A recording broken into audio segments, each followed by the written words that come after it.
Hey everyone, welcome to this afternoon's informal demo here. We're going to be diving in just a minute. I need to get our broadcast going over into Zoom, into Facebook. So y'all hang tight for just a second while I get that going as well. I'm going to title and then we'll just dive right on in. So I think that should make that work. Trying to be a little higher tech today, so hopefully I can have all my bells and whistles behave themselves. What I want everyone who's joining me via Zoom to do right away, y'all know the drill, I think by now, but go ahead and click on the chat roll so that you can make sure that you can drop in any comments or questions that you have. Second thing I want you to do if you're joining via Zoom is to click that button that says panelists and switch it to panelists and attendees so that everybody can see all the comments and the questions. If you're joining via Facebook Live, know that I should be able to see your comments and questions as they come in. I'm going to also make sure I open that window. Hopefully it should work so that I can see any of those questions as they do come in, because I'm balancing a couple of different pieces of software here to try to make this all work. As I said, I wanted to give y'all the high level picture of the process that I use to paint. We've talked about the importance of building the painting habit, and I've talked about why you should take one new routine or habit at a time, and why it's important not to try to do too much at one time, which is why I didn't demo ahead of time, because I wanted you to really work on that habit first before you begin to think about altering your painting process itself. You got to get that habit of painting firmly established before then you start on another habit or routine that you're going to hook into that as the anchor habit. If it's not an anchor yet, it won't work as well. So this is a piece of composition, color, and light. I'm pulling out the framework that I teach in there, and we're going to go over it from the big picture level, not in the detail that we cover inside the course. So I want to give you a quick overview of what those steps are. Then I'm going to let you watch me do a painting. I'll give you some commentary as we go along. It's one that I demoed last year live on Facebook for everybody doing the challenge last year. So, oh, hey, Allison Askins. It's good to see you. So I absolutely do remember you from Colombia. Amazing. It's a very small world. So we're going to dive in here in just a second. Let's first, let me share, get over here. Hopefully I'm going to click the correct button here so that you can see. Let me get the source going to the right place. And it is, of course, there we go. Now it's showing what I wanted to show. Awesome, it's working. So what you see right there is the third page of a PDF that I'm going to be sending out to all of y'all who are registered this evening after we hop off. And I'll also, if you want to get it, if you're watching over in the Facebook group, make sure you go register so you can get the PDF. This is the overall process that I teach inside of composition, color, and light, the high level picture. So right now, instead of being down in the nitty gritty, in the weeds and the detailed how-tos, you're not seeing it. It should be showing. And I think the folks over in Facebook can see it, but for some reason, it's not showing over here in Zoom. Let me see if I can get that to show over here in Zoom. So hang tight for just a second. I can do it over here in Zoom this way. There we go. Can y'all see it now? Awesome. There we go. Okay. It should be balancing in both directions. The replay will have both of them in there. So this is the process from really high up. We're up in an airplane looking down on the land, on the landscape below. So there are 5 big steps that I use in painting, and I'm painting alla prima, wet and wet. So the process goes this way. Number one, work out all the possible alternative compositions that you can and land on one that is strong, dynamic, and has a definite focal point. So you want to get a focal point, a clear composition first before you do anything else. It's a step a lot of people skip because they get so excited to paint. They just want to dive in. They just want to get started. And the problem with that is that you end up not being able to make adjustments after you get going with the painting because you might have a composition that doesn't work. The focal point might be in a bad place. Work those issues out before you get started. It's super important to do that. You can paint more in flow when you've made all of the possible decisions, those troublesome old decisions that interrupt our thought processes. If we make all of those ahead of time, painting itself becomes a whole lot easier. So even when I'm out plein air painting, and this one started as a plein air painting, I'm making those choices as I'm looking at the subject. I'm looking through a little viewfinder. Let me see if I have one here on the desk. I don't think I do, but oh, yep, I do. Ha, ha, ha. I use a handy dandy little slide mount. You can see it right here. It's a slide mount, old-fashioned slide mount. Now hold it out and look through it to make sure I've got a composition that is optimum. So that's step one, is to work out alternative compositions. Step number two is to analyze the values through use a thumbnail and a notan. So you're looking for the value pattern. I'm going to go into that in a few more details in just a minute, but I want you to understand you want to figure those things out before you start painting. You notice that the actual painting part is not until step 4. There's a lot of prep work that goes into it so that you can paint in flow and paint confidently. If you do that heavy lifting ahead of time, it is so much easier to paint and stay in the groove and be able to respond to the actual painting process itself instead of crises that erupt because you haven't made some good choices before you dive into paint. Step number 3 is to identify your main colors and to mix your paint. I've talked about that already this week, that if you mix your paint ahead of time, again, it takes care of some of those hard choices and decisions that you have to make as you're painting, and it makes it so much easier to paint in flow. Step number 4, block in the major shapes. Really, really does help. Yeah, it absolutely does. Mixing paint is the key. It is one of the most important parts of that. So you want to identify the main colors and then mix your paint ahead of time. Doesn't mean you can't mix some other colors as you go if you need to. Generally, I mix those from the ones that are already on the palette, so they're in between colors.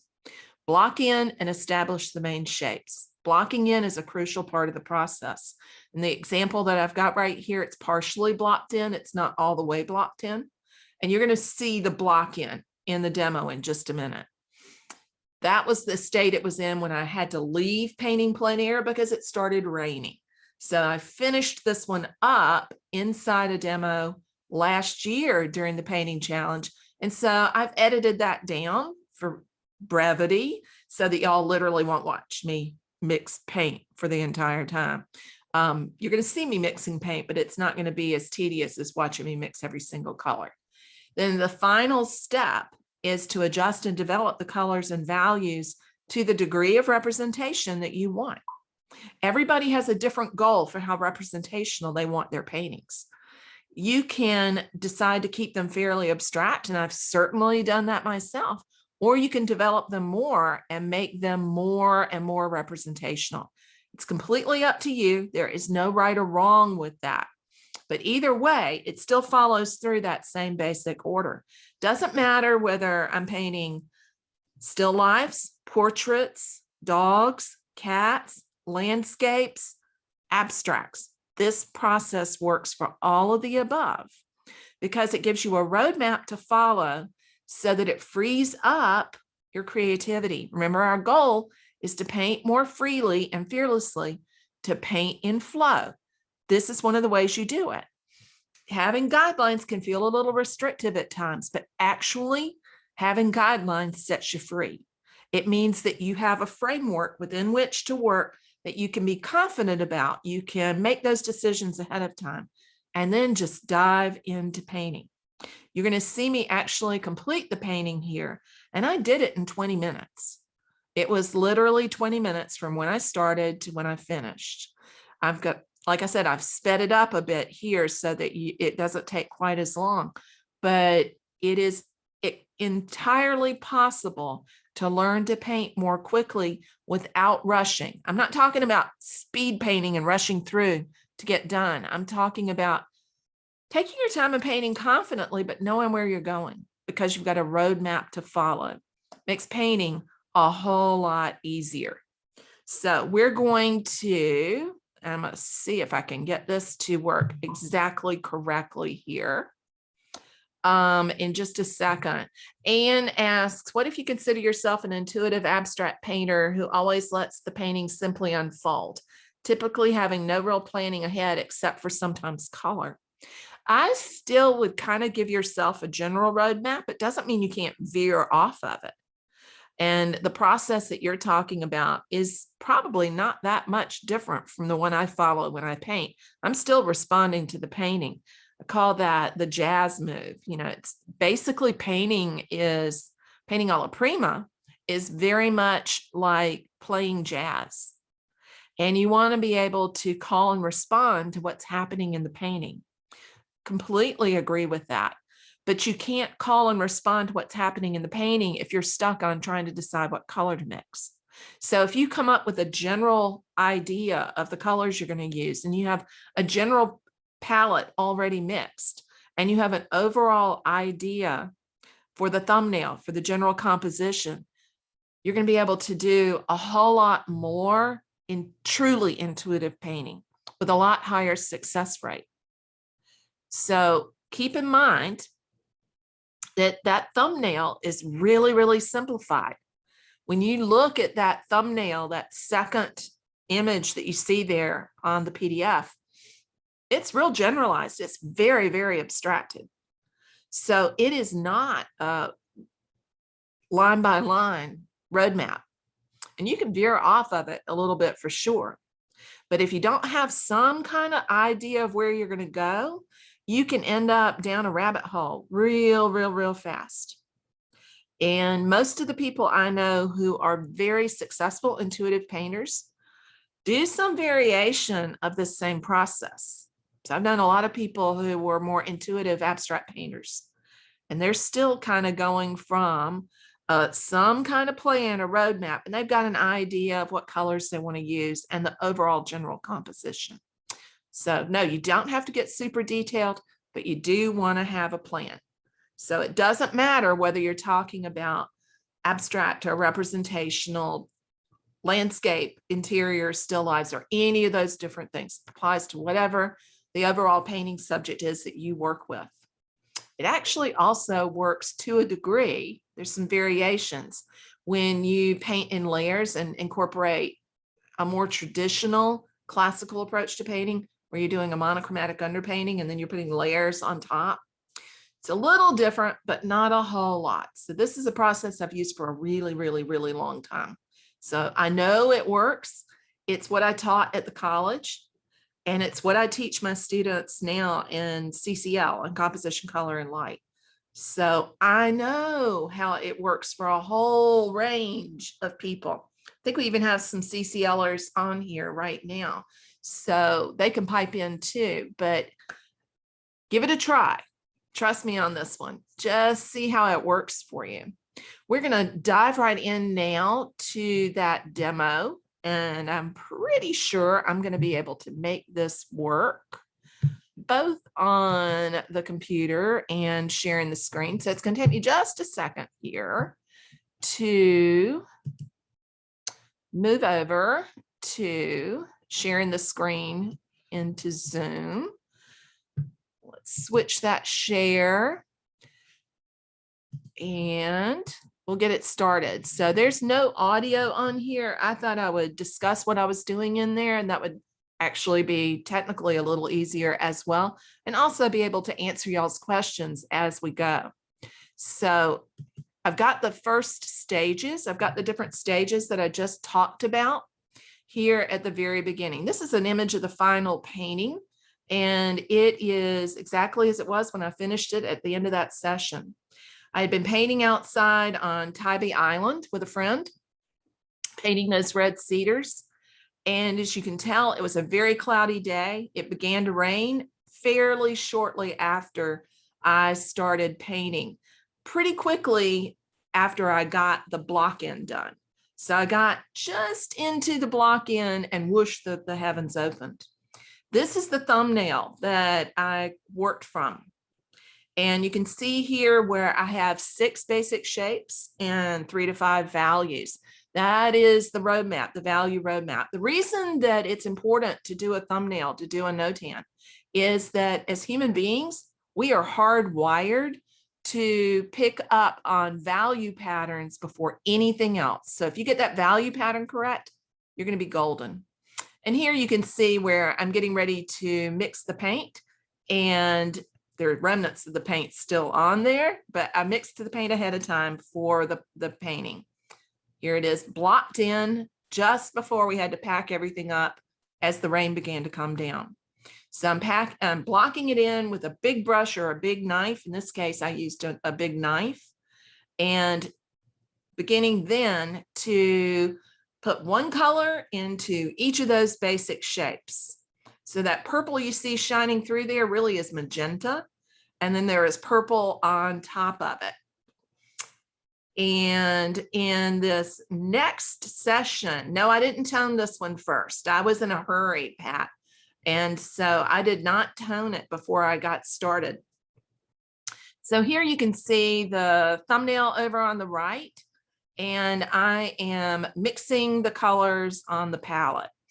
It's not the clearest film at all, but I want you to be able to see roughly what's happening there. I've got 3 piles of Terre Verte. I'm getting ready to mix the greens for the cedars.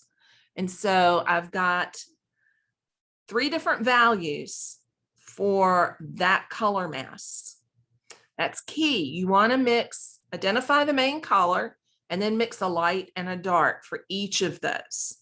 So here you can see me starting to mix the really dark one of the greens, and it's really more of a violet green than it is a pure green. And I put a little tiny bit of that same mixture into the center medium color. Then the lighter one is going to be a little warmer. That lighter one is going to get a little bit of the yellow ochre into it to warm it up. Even though it was a cloudy day, you still get a little bit of warmth in that lighter color. Nancy asks, why did I use a pink block in? It's not pink, it's magenta. It's a purpley, reddish purple. And the reason I used it is that's the underlying shadow color at that time of year here, especially on the cedars. It's spring, and so you get a lot of that red violet underneath. So that's why I used that color. Then I'm mixing some of the colors for the marsh grass. The marsh grass is as much pink as it is green at this time of year. So I'm going for the main color first.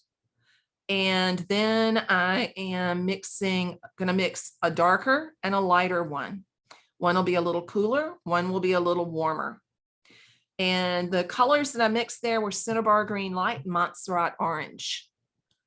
So they're close complements, pretty close complements.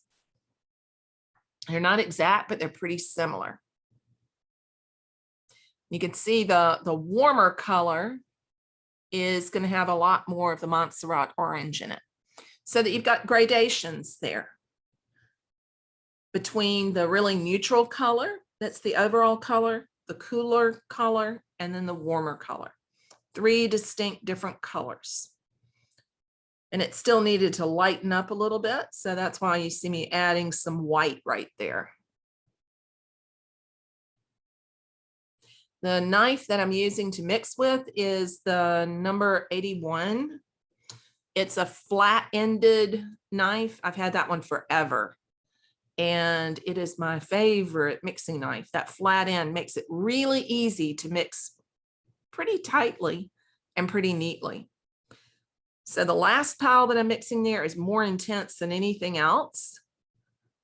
And it's going to end up being almost more of an accent color for those grasses. As you can see, I tend to put the double primary palette in the same place every time. So you'll see the darks and the cool darks at the top and the warm colors on the right-hand side. That's just what works for me. There's no rule about that. I do that because I don't want to dip my hand into it. And I used to do that all the time when I had them on the lower left. So when they're up there, my sleeves tend to stay out of it. The knife brand is RGM. RGM. It's the RGM brand. So there I'm mixing a cooler blue-green that's going to be for the distance. And then I'll make a few grays for the sky, gray blues. Not adding black and white to get the gray, instead taking blues and dulling them down just a little bit. Jackie, the major colors that I use to block in, I've got, do you mean the colors that I'm mixing there? So I've got greens at the bottom, and I'm using Terre Verte and getting a warm, slightly warmer dark, a middle color, and then a warmer light. And then I used Cinnabar green light and Montserrat orange to mix the colors of the grasses. And I made blue grays for the sky, predominantly from ultramarine blue and a tiny little bit of Montserrat orange. So there's a lot of unity in those colors. Sorry, that was a little fast there. So right here, Patty, I'll come back to that one in a minute when we get to the Q&A. Right here, you see me mixing, not just mixing, but beginning to block in the next layer on the painting. So I laid in the the darkest dark of those greens first, going from dark to light, eventually background to foreground, and then going from big shapes to small shapes. So I laid in the dark green of the cedars at the very first. Then I'm going to go in and break that shape up, as well as establishing the other shapes. I'd already blocked in a blue-gray for the sky when I was still out on site. And so I'll get to adding variation to that shortly. So I am still there, adding that darkest green, a purpley green, to the cedar masses. So I'm not trying to paint individual pieces of cedar there. I am trying to make sure I've got that dark green covering that whole big mass. It's much easier to do that than it is to paint around lighter areas. And that dark green also goes over the rest of that blocked in shadow area as well. Alexa, the type of surface, that's a gesso board, an ampersand gesso board. I also love to paint on Raymar panels. They're great as well. So still blocking that part in. Notice that I'm holding the knife almost parallel to the surface of the painting. Where a lot of people get in trouble is that they put too much paint on to begin with. And I want y'all to notice what I did with that paper towel there. I'm getting ready to switch colors. Every time I switch color, I clean the knife off so that I'm not blending colors as I paint unintentionally. So here I am going in and putting more color into the sky, blocking that area in a little bit more because the color that had been on there initially was really, really, really, really thin. And yes, Fiona, I stick the board to the foam core. I use Scotch tape to do that. Love me some Scotch tape. And the reason that I like to stick the panel on the foam core board is, do y'all see how I'm turning the panel around the whole time? I hardly ever let small paintings stay in one place. I like to turn them as I'm painting, and you can't do that very easily if you are trying to hold the panel itself. So I like to put it on a foam core board so that then I can turn and get the knife or the brush into those little places that are difficult to get into otherwise. I do attach it to my easel a lot of times, but I will still undo it and twist and turn it. Even if it's a big painting, I'll turn it upside down if I need to. And you can see where I'm going right up to the edge of that big cedar mass. So now I've got the cedar blocked in, I've got the sky blocked in. Next up is the marsh grass itself. Notice again, I'm wiping. I'm kind of obsessive about how I tear the paper towels. It's one of the ways I keep clean. Did you notice how small it is? That is a half of a half sheet of paper towel. And I found if I fold it like that, then I don't get as messy. Yeah, Fiona, I used to have my sleeves covered in paint too. So I figured out all kinds of ways to not end up wearing all my paint. So here you can see me blocking in a color, an overall color for that whole area of marsh grass. Again, not trying to figure out where the light and I've already figured out where the light and dark is in my thumbnail, but not trying to differentiate it that much in the painting yet. The goal there is to get all of the white of the canvas or whatever color it is, you may have toned it if you tone it, covered. So you're working on the whole painting at one time. When you do that, your painting stays more unified. Wiping that knife again. So then I'm going to break up that space a little bit more by starting to break up each of those big masses into smaller masses. So that's where all of those different piles that are based on that same color are coming into play right now. So I'm going to use the colors that I'd broken up into a variety of other different colors to begin to break those shapes up. There we've got our distant tree line in there as well. Again, turning that panel as you go so that you can get into the little shapes and edges.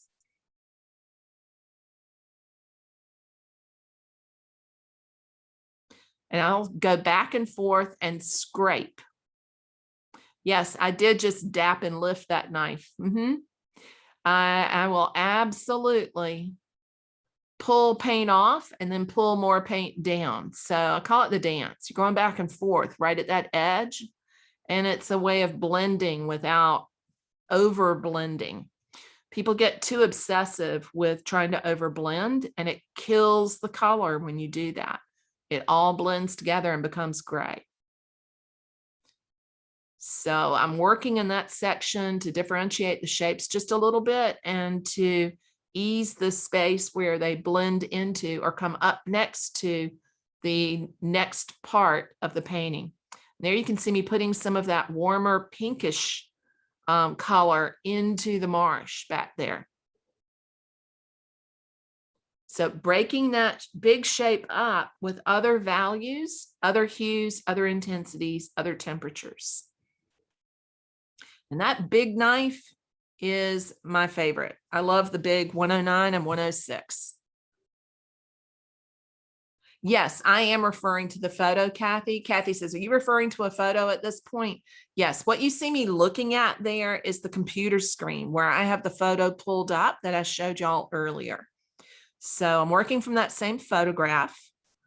And I think that looking at it on a computer screen works much better than printing it out. When you print it out, you get much flatter color without the depth and the range of hues. When you look at the computer screen, you get more something that's closer to what your eyeballs saw. So I am modifying those colors based on what I see in the photograph, giving it more depth by breaking up that space back in the back, and then moving to the foreground, beginning to break up that front grass.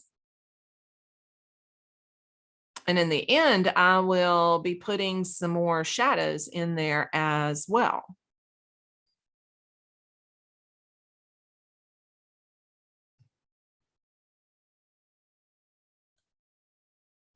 Yeah, and like the way to get over feeling awkward with any of those knives is just time with it in your hand.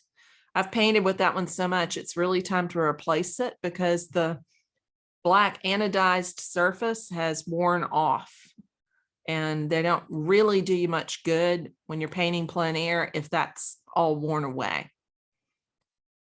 One of the reasons I love those blue handled ones is because of that black anodized surface. They don't shine light right in your eyeballs when you're painting plein air. Regular painting knives are so shiny that you can blind yourself as you're trying to paint. And the blue handled ones, RGM ones, help you eliminate that problem and make it so much easier to see. So here I'm starting to break up those masses of the cedars, giving those masses some lights and darks, working mainly in the lighter sections right now to separate out the forms. Those are really 3 different cedar plants that have grown together right there and have been twisted by the wind on the edge of the marsh.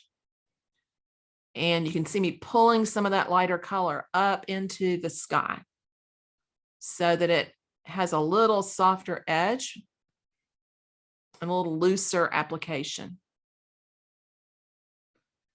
Diana, you've never painted plein air. It is fun. It's my favorite studio.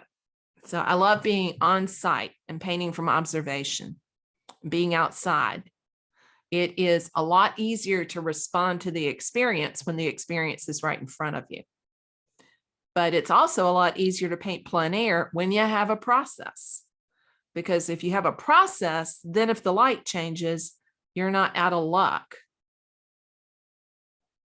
So you can see there where, even though that light is a little off, so it's hard to see, you can see how it's beginning to create a form. It's beginning to have some roundness to it rather than being completely flat. Contrast is really crucial when you're trying to create space. If you don't have enough contrast in your painting, you're not going to be able to create either space or form. It'll look really, really, really flat. So that's why I'm trying to create enough contrast between the darkest dark and the lightest light there on the cedars. Yeah, I'll talk about that in a minute, Carolyn. Absolutely. Asking about easels. So you can see where I'm softening some of those edges between the grass and the cedar and creating some transition between those two things.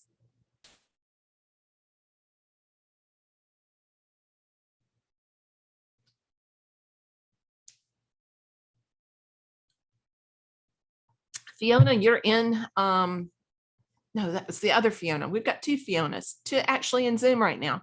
So, yeah, painting plein air is much easier when you have the right setup and if you have the right system. And a thumbnail and a no-tan are not the same thing. They're 2 different things. And one helps you develop the other. It's one of those things that we spend an awful lot of time on in composition, color, and light, because if you get the thumbnail and the no-tan correct, the painting takes care of itself. It becomes so much easier. Barb says, when you pick up paint on the knife, is it across the full edge or just part of it? usually across that full edge. And it's a very small amount because I pick up less paint than you think you need at one time. There, the painting is finished. The end. So I completed it. Now, I did speed that up a little bit, but I completed it in 20 minutes. I'd spent probably 5 minutes actually painting a little ahead of time. So the 20 minutes that I did there was with me talking and running my mouth. I paint a whole lot faster when I'm not talking and explaining what I'm doing. So I hope that gives y'all an overview of the whole process. And you can see the advantage of having a process to work with, so that even if the lighting changes, even if suddenly the clouds move in, you can still capture the light that you saw at that one specific moment in time. So let me switch this back and get both systems back over to just me. I think I have done that. Awesome. Let's see. Doing one funky thing here over in the other screen. There we go. Now we're all set. So how thick is the paint, or how thick is your paint on the board? It gets pretty thick, but it depends on how long I'm painting and what I'm doing. But yes, it's not as thick as it appears. It's the texture of the way I paint creates the illusion of more thickness than there actually is. So somebody was asking about plein air knives. I mean, plein air easels. Carolyn, you were asking about easels. I got a blog post on that. Now I've got an article on that. I only really talk about ones that I've actually used. There are a whole lot of other ones out there. The 3 that I use a lot, and I do love me some plein air equipment. So I do have a bunch of different ones. I started out with a French easel, retired it after it whacked me in the shin one too many times. So it's over behind the door. I still use it in the studio sometimes. They're heavy as lead. And I hike sometimes when I'm going painting, and trying to carry that is really difficult. So I am obsessive about having really lightweight equipment. So the 3 favorites that I have, one is the Coulter easel, and I've got a big one and a little one. Jamie Coulter makes those. I think it's Art Box and Panel. They are fantastic. I think the only drawback to them is they're still a little on the heavy side, but they're beautifully made. They hold up to all kinds of abuse. And I've had that for at least 5 years now. Love that box and that set. Then I also have an Open Box M. The Open Box M is more like a box. It has the panel holder is the top, the lid of the box, the palette box.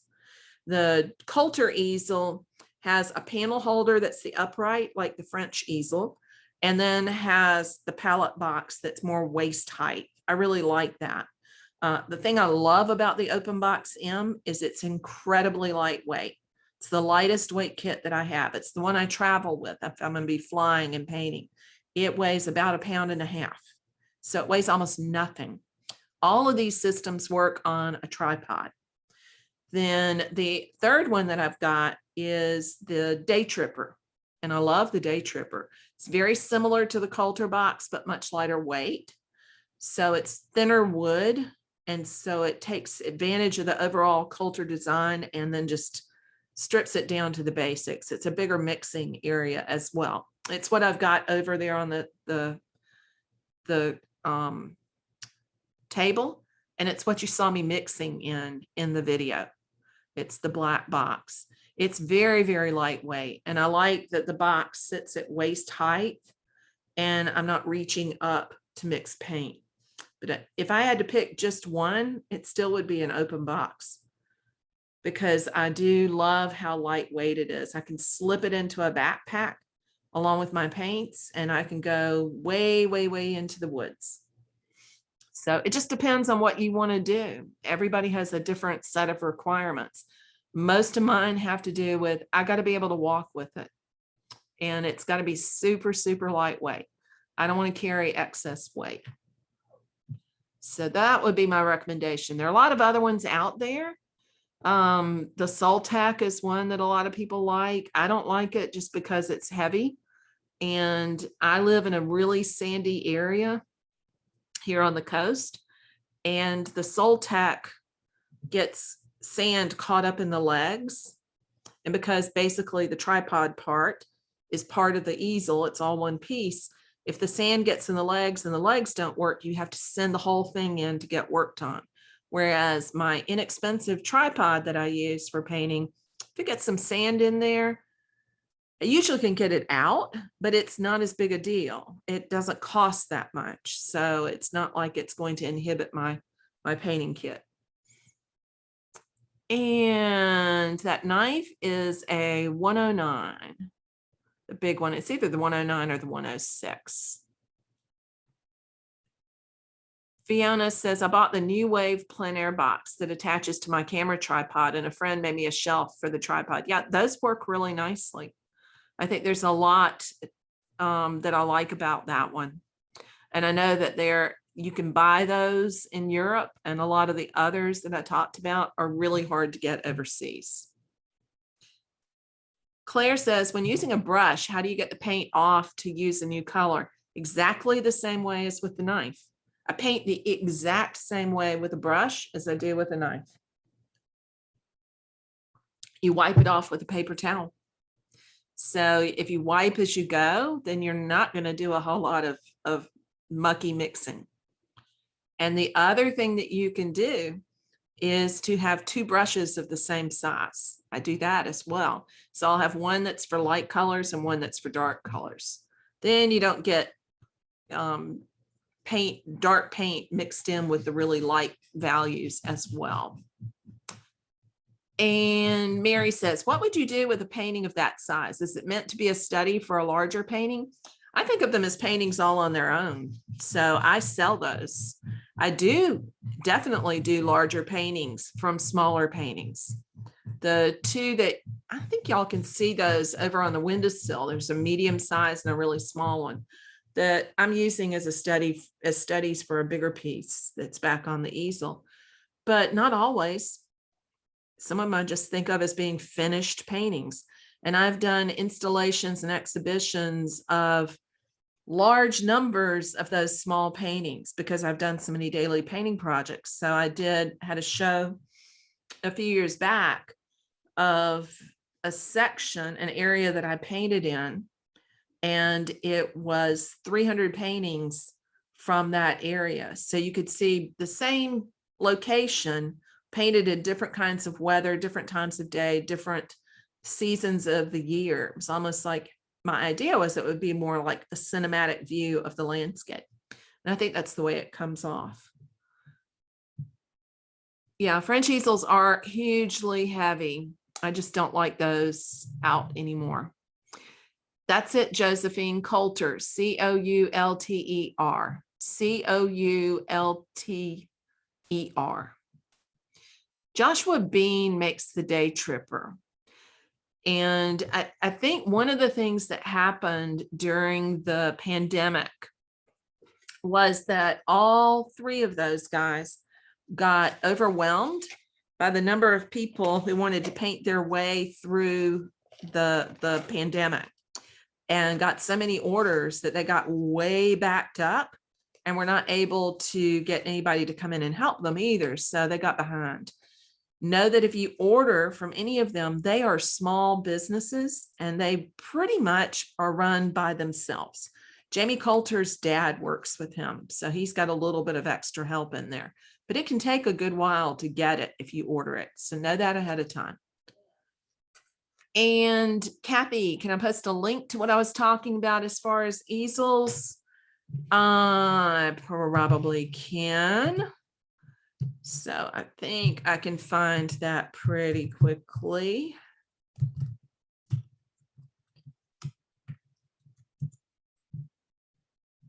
I've done a bunch of different articles around plein air painting just because it's something I love doing. So it's easy to talk about it. And I think, shoot, which one is it? Oh, here it is. And it's taking me to Pinterest. Okay, here is the link, and I'll pop it here into the chat roll. There you go. So switch plein easel to pick. I don't review any that I haven't actually used myself. And I think all of them are really good. It's just that they are good for different things. I love the weight of the Coulter, especially if it's really, really windy out. That's not going to blow over. It holds up better. The Open Box M is super, super lightweight. So if I'm going to be walking a long distance, that's the one I'm going to take. So it just depends. If you don't have to trek very far, I agree, Kathy, they're wonderful, but I don't want to take it further than right outside of my car, because walking 10 feet with that thing, the leg pops down and you get it right on the shin. That just makes me nuts. So that's drive up and paint. I would agree with that. Lake says, do you use a small Masterson box if you use acrylics? I don't paint plein air with acrylics. When I'm painting with acrylics, I'm using those in the studio. And I do use a Masterson box or a tray when I'm doing that. If it's a really big painting, then I'm going to use like yogurt containers that have lids and mix enough paint to keep going for a while. Laurel says, how do you weight down the Open Box M to keep it stable? I stick the backpack on a hook at the base of the tripod. That's a standard way to add weight. So yeah, take a look at the article if you're really interested in easels, but I want to double check here, make sure everyone understands those steps that I was talking about, that we were talking about first. Making sure you've identified the composition, then getting the value pattern and the overall values in the thumbnail and notan, then mixing your color ahead of time. Then fourth, blocking in the basic shapes. And then fifth, refining those big shapes into smaller shapes. So that process works whether I'm doing a really small painting or a really big painting. Works for any subject that's out there. So I will also, when I post the video should post itself into the group, but I'll also pop some of the other images in there so that y'all can take a look at those. Nancy says, where does spontaneity come into the process? Choosing the subject. Spontaneity comes into the whole thing. So spontaneity comes in as you're picking out your subject matter, as you're choosing which colors you're going to paint with. There's a lot of subjective decision making that goes on there, as well as objective decision making. And when you decide where you're going to make a mark on the panel or on the canvas, every time you make a mark, it's in response to something that's already there. It's not cookie cutter, coloring book, fill in the blank. It is simply having a roadmap that you can go by, but you dance the whole way. Painting is dancing. It is not about knowing every step on the journey ahead of time. Polly says, please talk about painting the sky so it doesn't look like a bunch of cotton balls. First off, look at the values. Look at what you see with your eyeballs, not what your brain thinks it knows. Remember that clouds are never white. They take on all the other colors that are around them. So eliminate white, not eliminate white from mixing, but there's no pure white in the sky. There are at any given time up to something like 12 different blues in the sky. Treat your sky the same way you treat your land. Give it as much value, variation, and contrast as you do the land. Diana says, do you make prints to sell or just originals? I occasionally make reproductions, Diana, but not that often. I have a licensing agreement with a publisher and they print a small portfolio of work and sell that. They work with companies like Macy's and World Market and Pottery Barn and put stuff into doctor's offices, hotels, and restaurants. So I work with prints that way, but I don't do a whole lot of selling reproductions on my website. When I'm selling my work, I sell my own work on my website, but I also work with galleries as well. So I'm a big believer in having multiple streams of income for sure. Mary Ann says, what box size open box M do you have? It's the 10 by 12. So it's not the teeny tiny and it's not the super great big one. So it literally weighs 1.5 pounds. Kathleen says, I have trouble with my paint on the canvas looking too thin, especially transparent colors. Any tips aside from dulling down with white? Transparent dye colors actually will be intensified if you add a tiny, tiny amount of white to them. That helps tremendously. But the main problem I see when people have thin paint on the canvas is they're literally not putting enough paint on the brush or the knife. So double the amount of paint you're working with and don't be chintzy with it. Add a tiny, tiny little bit of white to your dye colors, the transparent colors, and they will sing and brighten up. And it won't dull them down. If they dull, you've put too much in. Yeah, Joshua does have a good book too. It can take a while, and he travels to paint it. Thank you, Casey, for putting that in, because that's the other part of it. Joshua and Jamie and I can't remember the guy's name who makes open box M easels. All of them are artists too. So remember that not only are they one person making those boxes, but they are plein air painters themselves and they travel to paint. So there are times when they're just not in their home office and they won't get the order until they get back from the 2-week painting trip that they've gone on. So it's worth waiting for sure, but know that it's not going to be drop the order in and it goes out via FedEx in 2 days. That's just not how they are able to work. Not at all. Kim, I love hearing that. Kim says she bought one of my small paintings and put it in a gold frame in my foyer. It's gorgeous. I would love to see a picture of that, Kim. Send me an email with a picture of it. That would be great to see. And Josephine said, do these easels have a particular maximum size canvas they can support? Yeah, they do. It just depends on what size box you buy. The bigger the box, the bigger it's going to be able to support. And yeah, I had a long conversation with Jimmy Coulter about that at one point, because I wanted to put a bigger canvas on there than he thought his setup could really handle. And he convinced me that, yeah, you do really kind of want to buy the setup that's appropriate for what you're going to paint on. If you're going to work on a really big canvas, then you probably do need to be on, or big panel, need to be on a French easel or on one of the bigger plein air easels. But if it's smaller, almost all of them will work.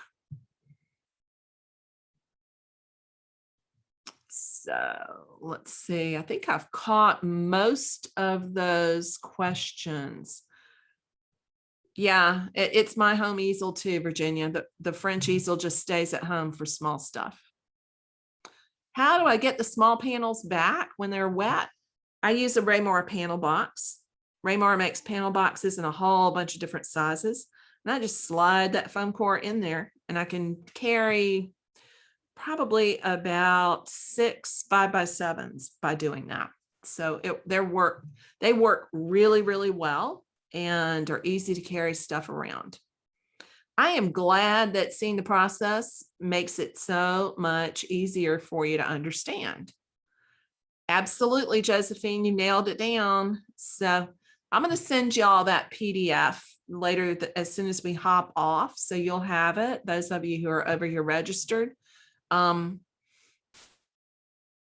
Diana says, when you say overall composition, also our center of interest? Yep. You want to work the whole picture plane at one time, or you're going to end up having one part of the painting being more developed than another.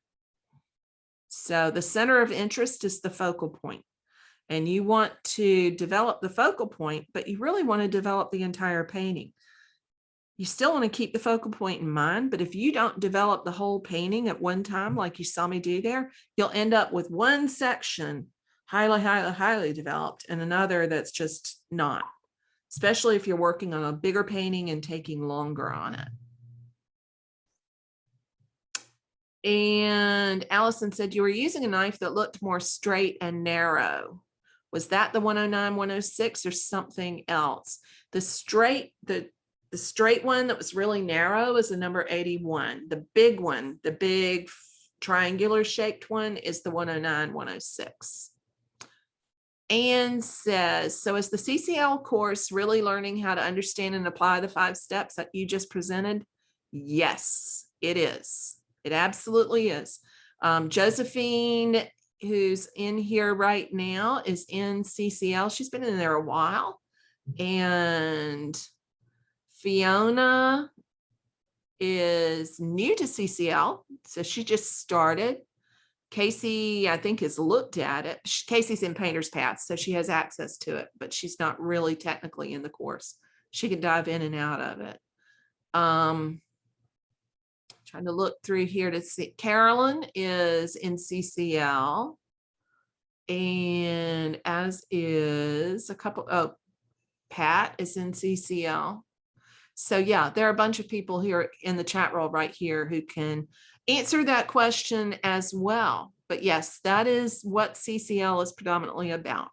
The modules work through composition first, and then identifying the values and creating your value roadmap, then mixing color, how to use hue, value, intensity, and temperature to create a sense of light, then how to use color to create a sense of space.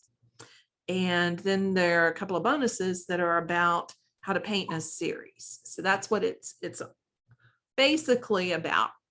Pat says the Gorilla Painter also has a sweet Pashad box. They have a whole pile of them. And a Gorilla box was actually my very first plein air setup. And I really loved it, but it was really, really, really heavy. I almost lost it into the river one time. It was a raging river too, because we had spring floods and it started tilting because it got unstable. So my biggest problem with the Gorilla boxes is that they are a little on the heavy side. So it can be a little much for some tripods, but they've got some newer designs that I think work really well and are not as heavyweight. So you can take a look at those as well. You actually can get one of those if you order it today, like get it on the weekend. They are a bigger company. Yeah, Casey says the day tripper can accept up to a 36 size. That's if you've got the larger mast, the panel holder. They've got several different sizes of those. And so you can actually paint quite large with that. Fiona, yeah, it is hard to find them in Europe. It's not as big of a passion in Europe yet. Plein air painting is the next golf here in the US. So it is very, very, very popular. So you'd have to look for who is able to ship overseas. Panel boxes in the UK, I don't know. I think Raymar ships to the UK. I would look at raymar.com and check there. The other panel box I have is a Gorilla panel box. And it's beautiful. And it is extraordinarily sturdy. But again, it's heavy, so it stays in the car if I'm going to be painting close to the car. The Raymar box is really, really lightweight. The Gorilla equipment is really well made. I think they do an exceptional job of that. They're not going to disappear anytime soon.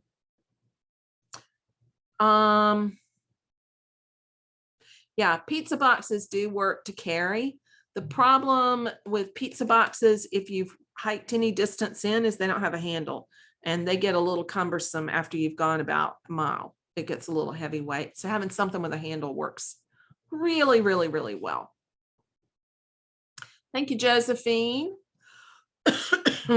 So 5 to 6 small wet paintings. I put them in the Raymar box, and I'll put like 2 5x7s on one piece of foam core. And then I can get 3 pieces of foam core into the box. It has slots. Hey, Anne, and Virginia's in here too. Awesome. Cool beans. Yeah, Nancy says I want to get my iPad into my studio to get on at 5 and ended up doing another 20-minute painting. Very good. I love that. So yeah, it does become addictive, but it is absolutely possible to apply the same process to a bigger painting as well. So Kathy, yes, CCL runs at different, people can start and stop at the point that they want to. So when we open up tomorrow, there'll be a bonus that goes along with y'all going in, but basically the course is the same no matter what. So absolutely. Thank you, Fiona. Fiona says, really learned a lot this week from CCL working through the practice exercises. That is awesome. Yeah, I did use the TV tray over there, and you can see it. I have all the paints laid out where I can grab them pretty easily. They're in order. I'm a little obsessive about that. How large have I painted on a French easel? Probably, I know I've gone to like 24 by 30. I don't think a 24 by 48 or a 16 by 40 is a super great idea on a French easel. It's really not designed for something that wide. And I think it's going to have a hard time being really balanced and sturdy and steady in the way it holds it. So when you get that large, you really do need to get a larger easel going there. So glad y'all enjoyed that. Diana says, how long do we have access to the course if we sign up? To the course itself, I don't take that away. So once you sign up, I guarantee that you have access to the website for at least a year. Everything in there is downloadable though. And I started teaching it in 2015 online, and I have not taken the course away from anybody. So you keep the version that you join when you join. It's not going anywhere. As long as I have a website, it's still going to be there. The thing that goes away eventually are the access to the live Q&As. We do Q&A critiques every week, and those last for 12 months, for a year. So you get Q&A critiques every week minus holidays for 12 months, and then they go away. And people have the option to continue, that they can renew the Q&As, but for the initial joining, it's for a year. So you can go back and forth with the modules. Like, Anne, how many times have you gone through it? I think you've gone through several times. I know a bunch of students have gone through more than one time, because I think you get more out of it when you do that. So you can go back through it over and over and over. So yeah, I think you learn. One of the things that's important when you're learning is to be in a community. So as Josephine says, they're fantastic learning opportunities, the Q&A.